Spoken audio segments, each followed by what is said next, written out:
अनिल बोंडे यांनी संजय राऊत यांच्यावर तीव्र शब्दात टीका केली आहे। त्यांनी राऊतांची तुलना भाद्रपदातील कावळा अशी करत राऊत फक्त आरडाओरड करतात आणि राज्याच्या प्रश्नांवर तोडगा काढण्याऐवजी गोंधळ उभा करतात असा आरोप केला।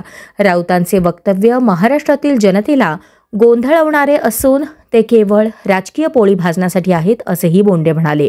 त्यांनी स्पष्ट केले की भाजप राज्याच्या विकासासाठी कटिबद्ध आहे आणि राऊतांसारख्या नेत्यांच्या वक्तव्यांकडे जनता गांभीर्याने बघत नाही।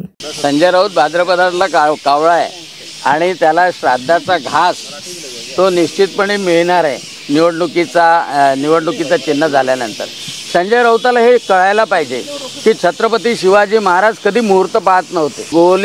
गोली का जवाब गोले से देने वाले प्रधानमंत्री नरेंद्रजी मोदी आहे आणि त्याच्यामुळे भाद्रपद हिंदुत्व ह्याच्या पुढे जाऊन वैज्ञानिक दृष्टिकोनाने भारताचे प्रधानमंत्री नरेंद्रजी मोदी काम करतात।